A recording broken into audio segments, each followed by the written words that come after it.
Bonjour, je suis content de vous retrouver. Aujourd'hui, on parle de mouvement. Vous le savez, les conseils que je vous donne ne remplacent pas les conseils d'un professionnel de la santé. Je vous invite à en consulter un ou une. Vous allez trouver beaucoup d'informations, beaucoup d'exercices que je vous présente aujourd'hui dans mon livre Plus jamais malade, mon approche globale pour un corps en santé, et on va aussi faire des allusions à mon roman Corps étranger, publié aux éditions Stankey. Pourquoi est-ce que certaines personnes avec une maladie neurologique finissent par avoir une posture voûtée ou rigide?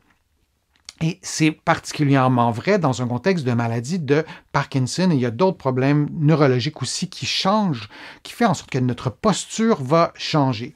Les maladies neurologiques, comme la maladie de Parkinson, perturbent la régulation du tonus musculaire, ce qui peut provoquer une rigidité accrue.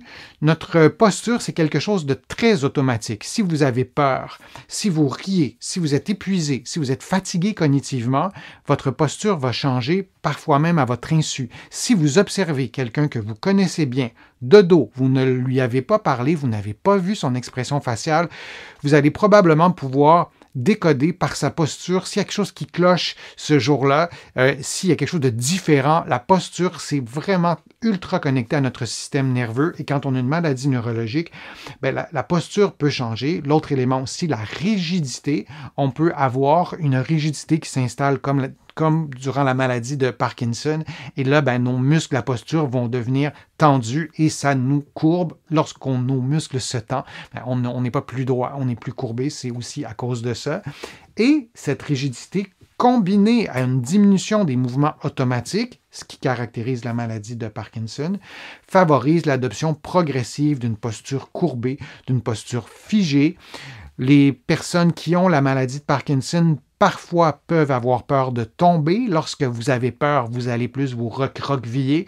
Donc, il y a des réflexes aussi ou des réactions automatiques qui sont d'origine psychologique, et il y a quelque chose aussi de très physique. Les muscles sont raides. Lorsqu'on mobilise des patients qui ont la maladie de Parkinson, lorsqu'on fait des rotations du tronc, par exemple, ou des inclinaisons, si on fait un mouvement comme ce que je vais vous montrer, une inclinaison, vous pouvez le faire en ce moment comme ça, on va se rendre compte que c'est de plus en plus raide au cours des années qui avancent. Si on a une maladie de Parkinson, on va se rendre compte qu'il y a une rigidité qui est vraiment très physique, qui est vraiment très là, et qui est accentuée par d'autres éléments que je vous ai présentés.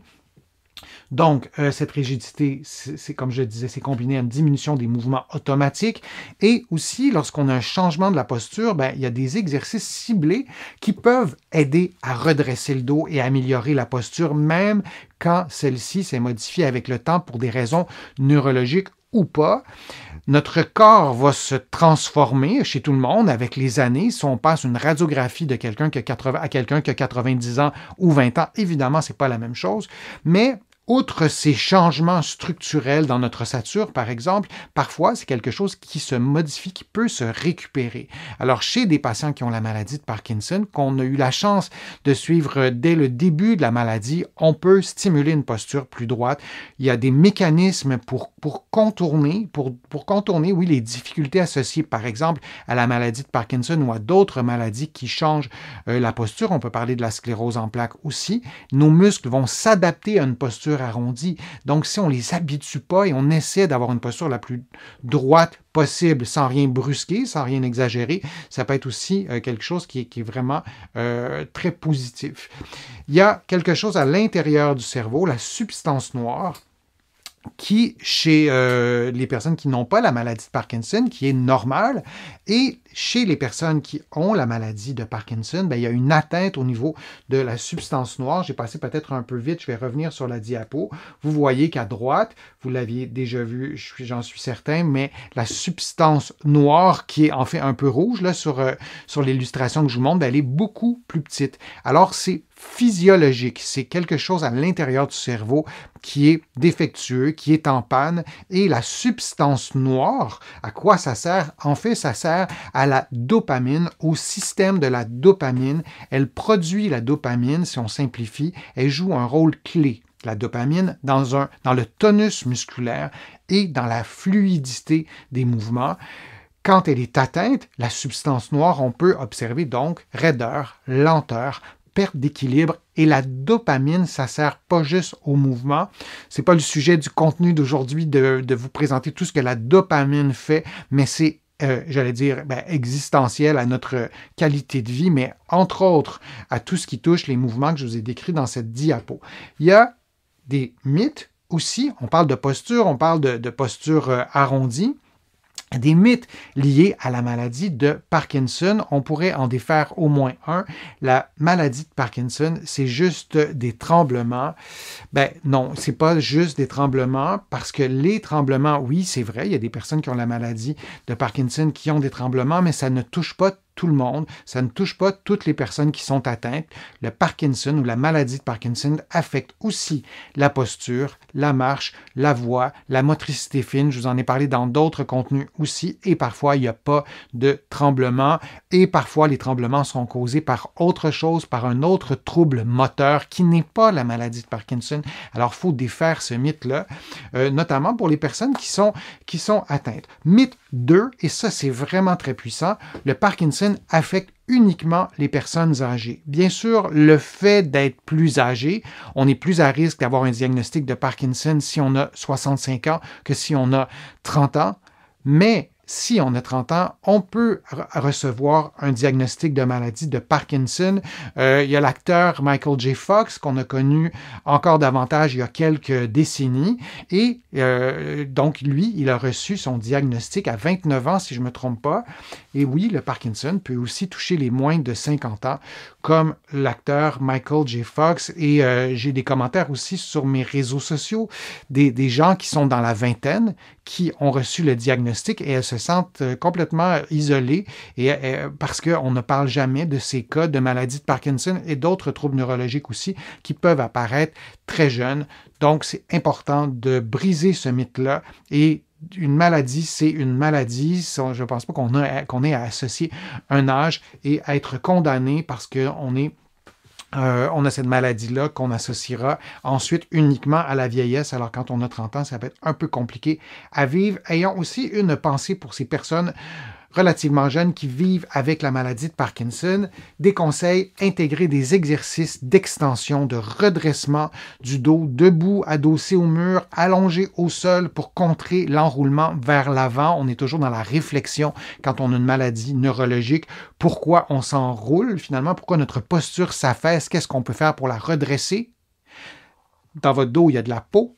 Dans la peau, il y a des détecteurs, il y a des petits organes, disons, qui vont détecter la position de votre corps dans l'espace au niveau de la peau, au niveau des articulations. Donc, comme vous le voyez à l'écran, lorsque vous faites un exercice au mur, votre peau touche au mur, ça aide votre cerveau à modifier une posture qui serait un peu plus arrondie pour être un peu plus droite. C'est pas aussi simple que ça, en ce sens que c'est pas miraculeux, on fait ça 2 minutes et c'est réglé, mais cette stimulation sensorielle, elle est importante pour corriger votre posture et dire à votre cerveau, ça c'est une posture droite. Même chose lorsque vous êtes couché sur le dos, c'est le même principe, sauf que vos muscles posturaux sont un peu plus au repos parce que vous êtes allongé que si vous étiez debout, mais ce contact avec le plancher ou le mur, ça peut être vraiment aidant pour redresser sa posture. Pratiquer la marche avec des repères visuels au sol ou un métronome, de le fait d'avoir un son rythmique, ça peut être sur votre téléphone intelligent aussi, pour stimuler la coordination posturale. Lorsqu'on a, par exemple, la maladie de Parkinson, on perd nos automatismes. Et la posture, c'est aussi un automatisme, donc d'avoir des marques au sol pour marcher. Donc, on met le pied sur ces marques. Ça peut nous aider aussi à avoir un automatisme qui semble être plus naturel et de marcher avec le rythme du métronome, ça peut nous aider. De faire des exercices adossés au mur, je vous en montre un. En fait, celui-là, c'est différent, c'est la marche latérale, le fait de marcher sur le côté. Ça peut améliorer votre équilibre et ça peut vous aider aussi à avoir une posture plus droite et vous pouvez mettre des marques au sol si ça vous aide, donc de marcher en latéral. Vous pouvez aussi marcher à reculons. Ça peut être intéressant aussi pour pouvoir redresser sa posture. Vous faites l'exercice en étant le plus droit possible. Et comme je vous le disais, vous pourriez faire des exercices adossés au mur. Vous allez en trouver plusieurs sur ma chaîne, des exercices qui se pratiquent adossés au mur avec les bras, avec les membres inférieurs aussi. Et ça pourra vous aider. Ça pourra aider votre cerveau aussi à sentir, à percevoir ce qu'est une posture un peu plus droite. Alors pourquoi certaines personnes qui ont une maladie neurologique finissent par avoir une posture voûtée ou rigide, c'est pour des raisons vraiment très physiologiques, comme l'atteinte de la substance noire qui est responsable de la dopamine qui, elle, nous aide à bien contracter nos muscles. Et il y a toujours des choses que vous pouvez faire pour avoir une meilleure posture, pour avoir un dos qui est plus confortable, peut-être aussi moins douloureux. Je vous remercie de votre participation, je vous remercie de vos questions. Je les lis toutes, j'y réponds en direct, j'y réponds en rediffusion dans d'autres vidéos. Vous allez trouver beaucoup d'informations sur mon site web, le www.denisfortier.ca. Vous pouvez vous abonner aussi gratuitement à l'infolettre et vous allez trouver beaucoup d'informations dans mes livres. Mon livre Plus jamais malade, mais il y en a d'autres sur les douleurs au dos, sur le vieillissement, sur la marche, sur la respiration.